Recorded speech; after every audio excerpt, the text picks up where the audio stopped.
Hey Josh, how are you? I'm great. How are you? Good. You look professional. Look at you. Thank you. I love that. How are you related to Braden? He's my brother. Is he? God, you guys look the same. Uh, so this is the third brother that I've interviewed. That's Oh, awesome. really? So Yeah. did you interview Jace or Preston?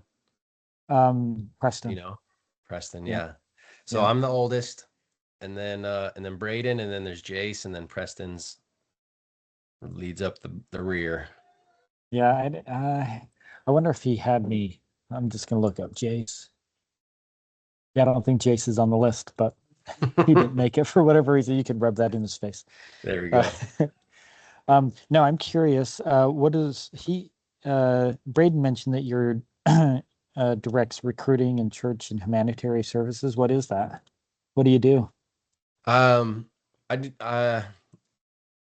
can do whatever would help you with your interview. I'm That's an awesome. entrepreneur. I mean, I'm a full-time seminary teacher. But over Okay. the last few years, I have partnered with, created, started, bought into several other companies.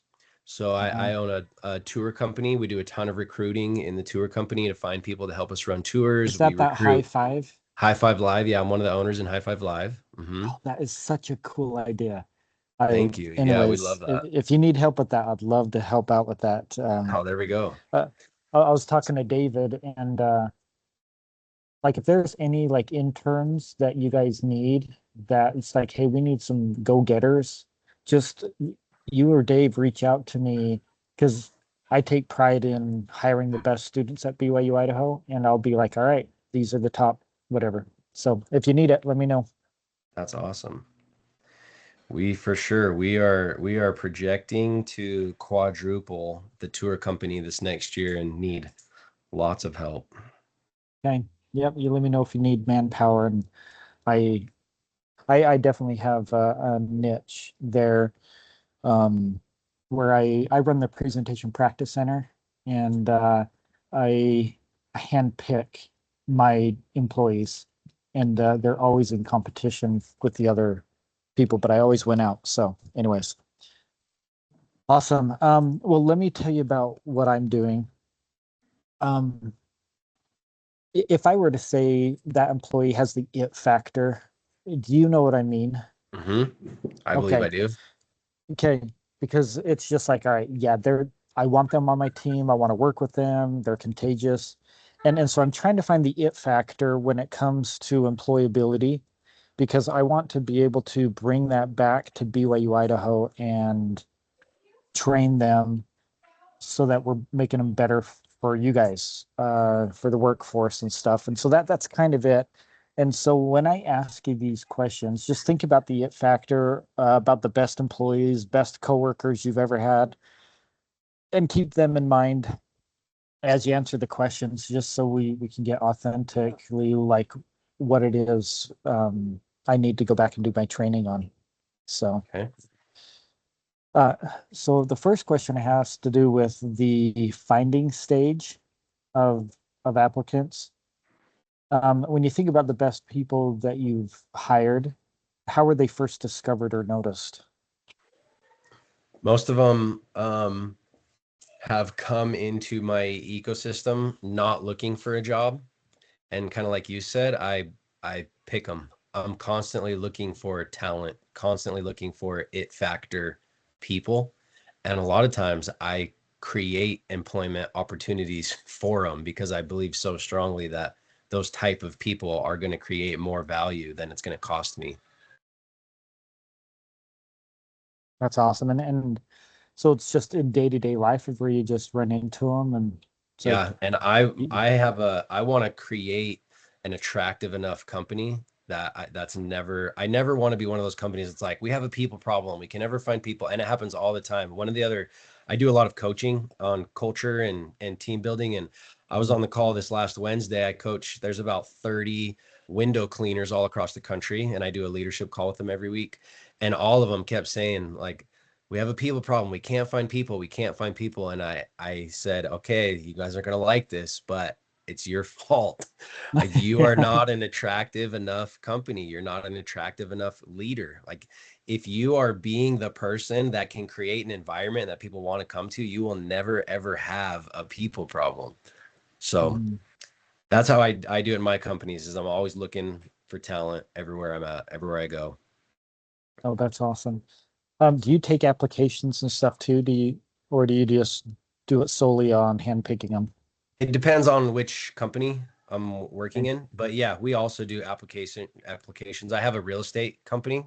We we Okay. uh we have about 30 doors, and that's always something that I put out applications for, is to look for real estate assistants and things like that. And in that case, um if I'm putting out applications, I think that a huge secret is the application. I want the application to be not wordy, not institute feeling, not the religious institute, but just institution, like, I want it to be, I want to attract the kind of person that I want to come work for me.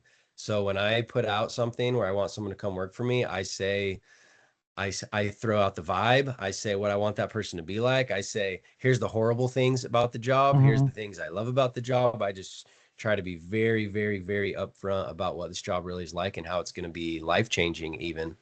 And we always have great applicants. Is there anything that, as you're looking at applications, that makes a potential employee rise to the top above somebody else? That one's that, yeah, but I put very little into reading applications. Very little, actually. I want to have a phone call or a video call, and that's going to be, for me, 75% of my hiring is going to be based on my phone call or video call with that person, and their energy, their Mhm. vibe, their personability, their communication skills. To me, that is way more important. The filling out an application or filling a resume, I'm mostly just looking, will they send me what I asked, and can they figure out how to do it? Yeah. So, put your resume here, send me a 1 minute video clip of you telling me why you want to work here, and send a picture. If they can't figure it out, I don't usually reply to them. And if they say, well, I don't really like doing a video, can we do it in person? I won't give them an interview. Like, so much of it, and that's to your point, the it factor is Mhm. like, a lot of that is just being personable, having good communication skills, and being excited about working, excited about creating and adding value. Oh, I love that. Um, so when you are on the phone call with these people, the interview per se, are there any quality or skills that make someone stand out during the initial interview stage beyond just their resume or formal qualifications? Yeah, the ability to figure things out themselves. So usually when I do interviews, I give them a scenario, a real scenario that's going on in my company at the time, that I hope that they would get to a point where they could figure it out, or they would be willing or capable to do that job. And I'll just say, what would you do? I just want to hear their thought process. And if they're like, Mhm. if they keep saying, well, I would just ask you, I would just do what you tell me to do, I'm not really interested in that person. I want to hear somebody say, well, if I'm working on filing eviction papers, well, I'm going to go to the courthouse and ask them. I'm going to look online. I'm going to check the codes. I'm going to see if there's any records in your company history of previous evictions and what did they do. And I'm going to bring to you 2 or 3 suggestions before I come say, what do I do? Like, somebody like that, Mhm. like, interview over, hired. Yeah, it's like, hey, we don't even have to finish. Let's just go get a burger. Yep. Right. Yep. That actually Uh, happened with a job recently. I needed an assistant, like a front desk assistant for somebody, and I had 11 applicants, and I did one interview, and their interview went awesome, and I hired them and didn't hire anybody else, because, like, I didn't even, I wasn't even necessarily looking for like, well, is this the absolute best person? I knew the kind of person I wanted. They were the kind of person I wanted. So let's get to work. Yeah, it's like you're it. Let's just do this. Yep. Um, are there any common reasons someone gets hired even when there are multiple qualified candidates? Like you kind of give it a scenario where you had 10 like applicants. Like if there's two equal ones, is there anything that makes the other one stand out above the other one? That's a great question. Let me think about this for a second. Because the answer is yes, but what is it? Um, if they can, if they, I don't even know if they say this, but if they understand that I'm paying you out of my pocket, and if you have any kind of ego or I deserve, I'm not really interested in anything in that realm of like, but what are you going to do for me? I'm not really interested in that. I want someone to be excited about bringing me value. How are they going to help us grow? How are they going to help our company become more? And when that happens, I want to turn around and pay them more. I want to give them more. I want to give them more opportunities, more lanes. So if I Right. can feel that like they're excited about growth, they understand that their role is to create more value for me. I'm going to reward that. I'm going to be excited about that. I'm going to employ them more often than somebody else. I remember when I was getting trained on doing interviews, they said you want to kind of do it like where they fail that you are confident. So you kind of want to interview them, like turn it back on them and Hmm. figure out what they can do for you. And that just has never landed with me. When I got on this side of it, that has not landed for me. I want that person to come in and say how much value they can create for me, how much time they can save me. Like, how are they going to serve me Hmm. and my company? And if I can feel that from them, I'm going to create ways for them to grow and to get promotions and partner. And I love like probably not a ton, but maybe 5 people who have come to work for me. I've gone on to partner with them in some other venture, some other company, because Uh, I was so committed to helping them grow because they had been so committed to helping my company grow, bringing value to me. Interesting. Just a quick follow-up with that. Um, when you hire these people, are they kind of portray that they are helping you solve a problem that you currently have type thing? Yeah. Yep. Okay, Big time. Yeah. awesome. Um, Solve and serve. That's a phrase I love to use. Solve problems and then ooh, serve people. I love it. Solve and serve. Are there any signs or gaps that make you hesitant to hire someone when on paper they appear qualified or Yeah. When they start, um, what's the right word? Um, well, ego. No, okay? that's a good word.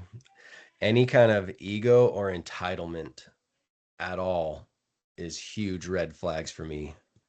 Mhm. That's another one of my little phrases is ego is not our amigo. Like we never want ego issues anywhere. Owens, I think I could get make some cat posters with solve and Yeah. serve and ego is not our amigo. Yep. Yep. That's awesome. Um, well, let's think about the trial stage. You know, there at that time you hire them, it's like, all right, did we make the right Yeah. choice? 2 weeks Um, usually for us. yeah. So after they're hired and they're in that 2 week period, what qualities or behaviors help them become a strong long-term fit for your company? The ability to figure things out, troubleshoot, figure out, bring solutions. And when you say figure things out, this is where they kind of take that initiative to figure it out. Yep. Yep. Not that they catch on the job, but it's more the Yeah, problem solving stuff. I don't even really care if somebody catches on quickly. I have no problem with somebody who it takes them longer to learn something. I don't care at all. But are they willing to try to figure it out, troubleshoot it, like work on it, bring me multiple solutions. Like I don't just want a whistleblower for problems. Tell me like, oh, thank you. You brought me 17 problems today. Like that didn't help me unless you're going to bring me 35 solutions for those 17 problems. Right. Oh, I love that. Um, are there any skills or characteristics that separate employees who simply perform their job from those that are strong candidates for promotion? Yeah, value creators, ideas of how to save the company more time, resources. Like if they take some ownership of like how can I help this company be better? I want to see entrepreneurial, I want to see growth mentality. I want to see that you're not just showing up to clock in, clock out.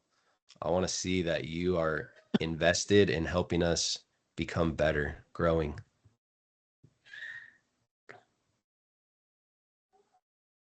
And it's kind of like a buy-in, right? They buy in them the vision and everything.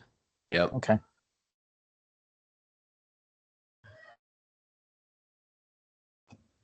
Uh, are there any qualities or behaviors or skilled gaps that prevent people from being promoted even when they're technically good at their job? Hmm. When they're technically good at their job, what keeps them from being promoted? Um,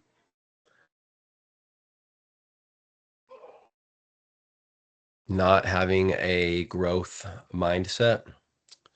Um, I would say limiting beliefs about themselves, about the company.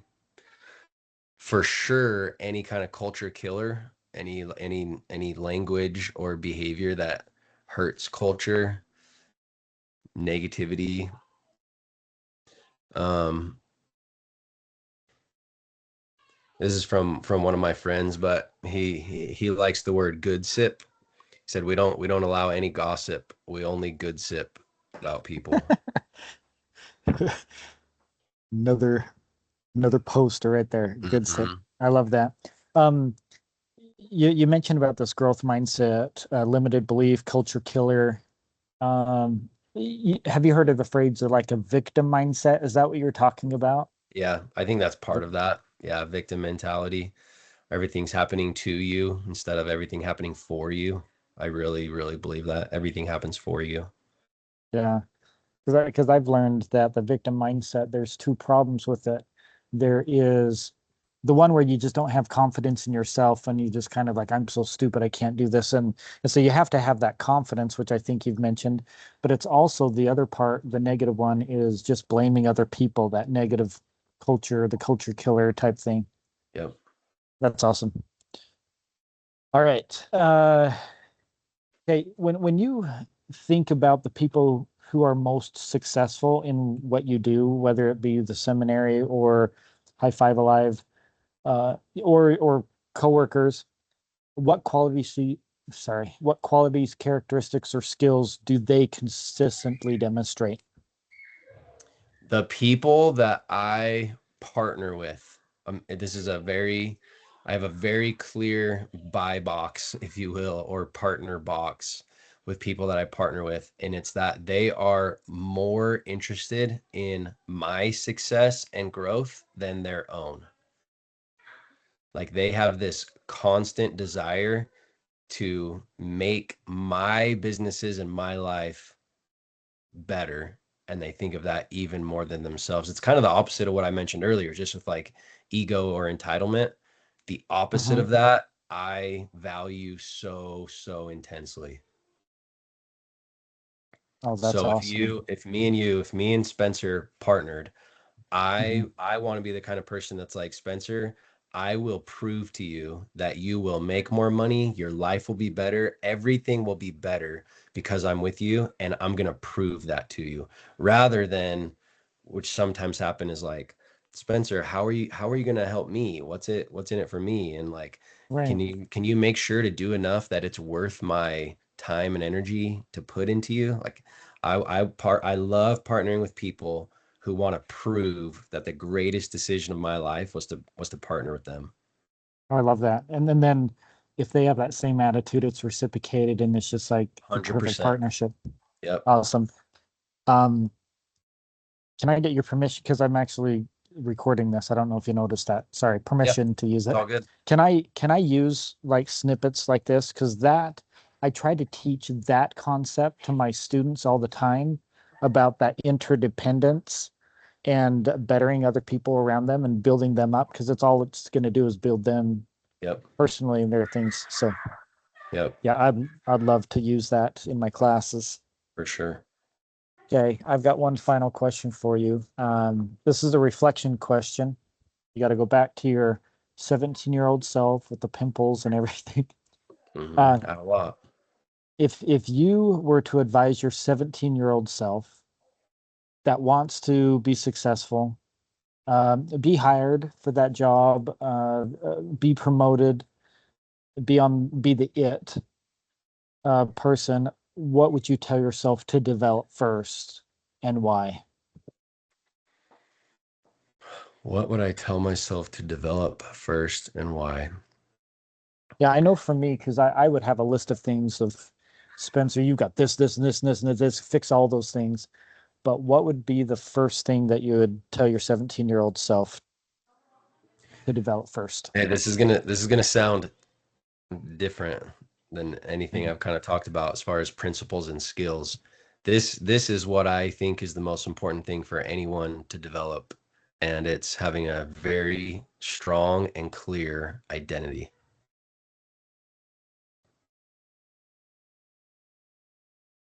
So that's Love that. I also I have a coaching company and I coach men to be abundant in their faith, family, finance, and fitness, amplify their Hmm. God-given potential. And that's the principle we start with every single person is your identity and like almost brainwashing yourself to think in terms of your identity as so positive, so caring, so like and anyway, identity, 100% identity, strong, clear sense of identity.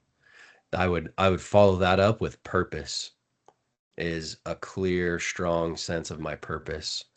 And I think if I had those as a 17-year-old, I'd be way ahead of where I am now. Any person we help get locked in on those, they end up way ahead of where they were when they started. And the world is so good at just destroying our identity and Hmm. creating false narratives, and we most people are just so stuck in who they are that they can't get out of the way of themselves to go actually create and do miracles in the world. Yeah.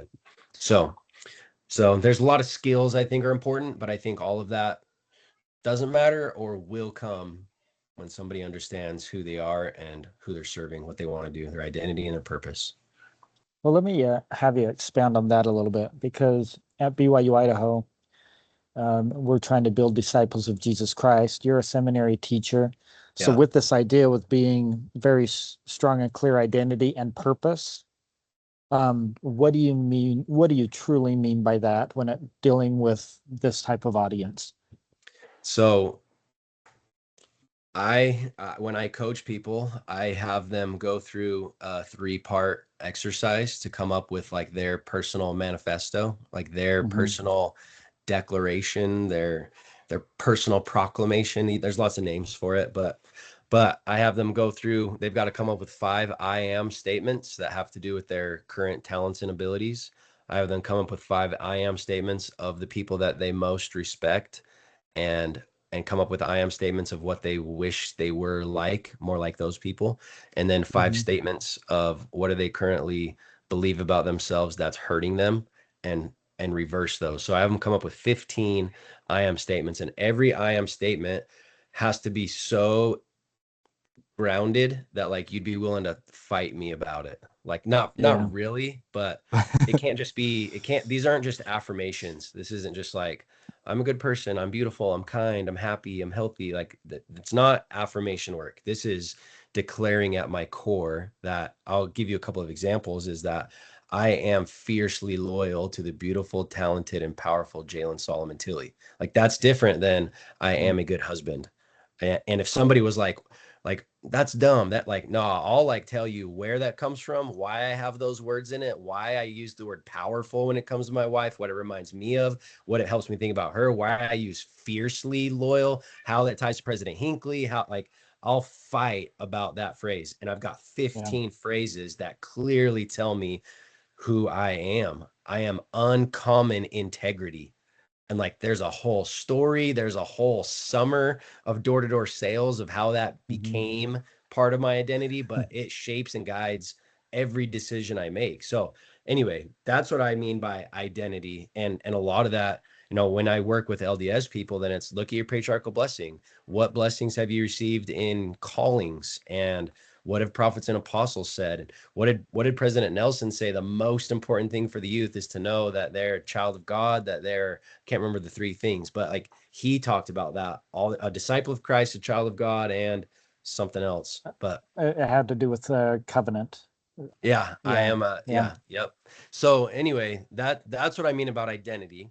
When it Mm. comes to purpose, Yeah. what do you feel most excited about serving? Who do you most love serving? What's like this calling you feel drawn to help people, to serve people? What would you do if you weren't getting paid and you would still love it? Where that's the case for me for seminary is like I know my purpose is helping youth. Like that is so clearly right in my wheelhouse of purpose. And even though I have lots of things going on where I could leave seminary and probably grow those things better, I love seminary because I Hmm. love being with the youth. I know that's part of my purpose. And then when I do other things, I've got to put it through that lens. Is this part of my purpose? So when I started the real estate company, what was the reason?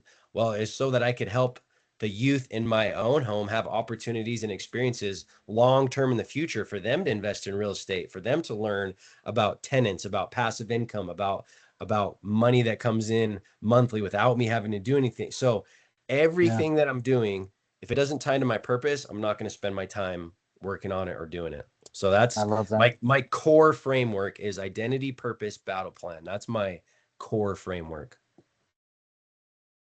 I love that. Identity, purpose, and battle plan. That, yeah, that's awesome.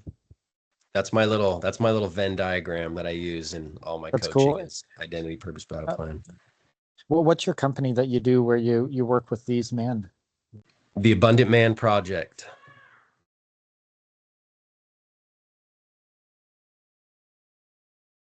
Um, I've wanted to start something here at BYU Idaho, something like that. I want to call it the Man's Club, Mm-hmm. of where it kind of takes the same principles and it's like becoming the best man you can be, but it's Yeah. also treating the women in our lives with the utmost respect because there's too many people that take it very casually and they Yep. hurt the women in our lives. So Yeah. cool. Well, I might have to look that up because You're up use in as you're a up in template. you're in Idaho, right? Yep, in Rexburg, Idaho, and at BYU Idaho. That's what if you August 15th is our next event. It's in Utah. It's really Okay. close to Salt Lake. It's going to be an all day. It's not necessarily LDS, but a lot of us are LDS, but it's our next it's called AMP Arise. Abundant Man Project acronym is AMP.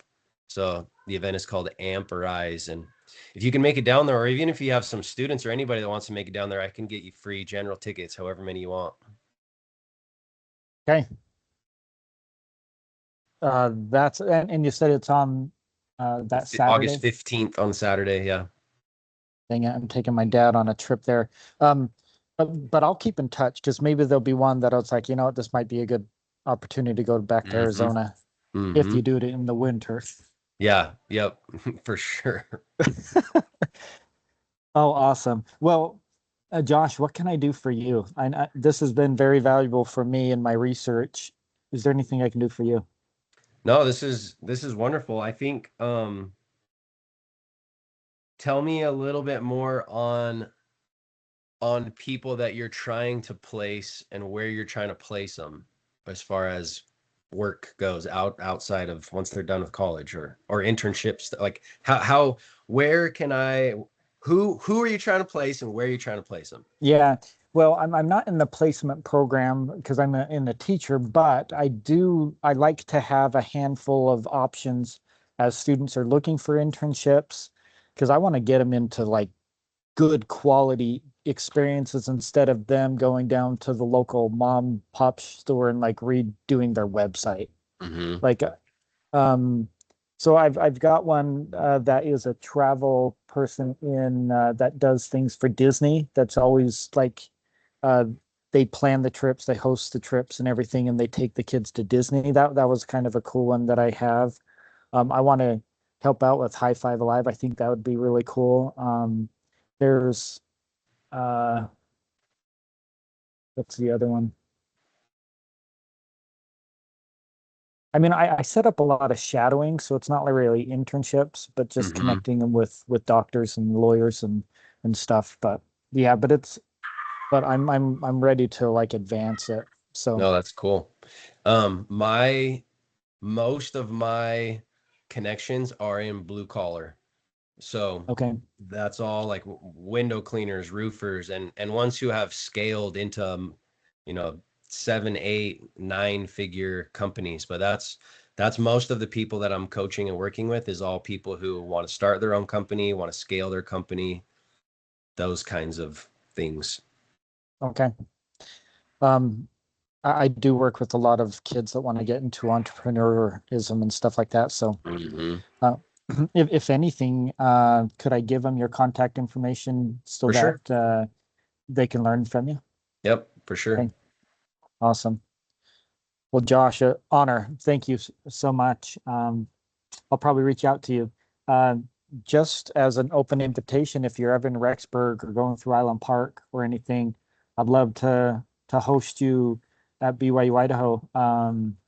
I'll fill a room full of students if you want to come Hmm. in and teach them stuff. Like if That'd you're be just really, up really there in fun. that area. I would actually love to do that sometime. So cool, cool. Well, I Awesome. hope you save my contact information. So if there's anything I can do with you that way, I'd be I've happy to got do it. that. How, real quick, how did Yeah. this phone call happen? How do you know Braden? What's the connection? And why did he want to Um, connect us? uh, so I interviewed Braden. So first I reached out to Mark Lefevre. Do you know him? Yeah, I know Mark. Okay. So Mark, I said, I'm coming to Arizona. Is there a handful of people that I could talk with that would help me with this project? Hmm, And he gave me a number of them. And Braden was one of those that, cool. well, and his was kind of like an afterthought because he thought I was just looking for alumni. And I'm like, no, I want everybody. And it's like, oh, there is a guy named Braden Tilley, the Tilley family. You got to get to know them. I'll connect you with Braden. And so Hmm, Braden, that's why Braden I connected see. with me with you. I do So have I do have an interesting connection if you're still in research mode. I am. Is he's one of my partners in the Abundant Man Project. He lives up in North Utah, but he created a company and a software with some AI and some other things that connects companies to the right fit people, Okay. and has put that into several different companies. So he would have some really maybe even more perfect information on the kind of stuff that you're looking at of how are people being connected to companies and the qualities and the attributes and all those kinds of things. But it's almost like a dating app, but it's for Uh-huh. businesses and potential employees. So to find the Oh, best cool. matches. What's his name? His name is Matt Harrington, Okay. and I'm happy to do a like Braden did. I'll just put you in a group text, and he's That would awesome. He's that'd awesome. be You'd love awesome. him. If you'll do that, that'd be very helpful for me. Yep, happy to. So, okay. Well, awesome. Well, if I don't see anything in a few days, I'll probably reach out and be like, "Hey, Josh, remember?" Yeah, Okay. no, that sounds good. Okay. All right, Josh. Well, good luck. Are you teaching Yeah, seminary thank today? you. You No, summertime. I was just in the office earlier. I'm home for lunch. That's crazy. See, even at BYU Idaho, we stopped wearing ties. So I wish. I so wish. that's funny. Someday I want a little goatee and I want a polo. That's my dream right there. Yeah. Yeah, they said we could get rid of the ties if you want to, but I can't do a goatee, so. Well, thank you, Spencer. I'm actually gonna put you in that group text right now. Okay, thank you so much. We'll see you. All right, we'll see you later. Bye. Goodbye.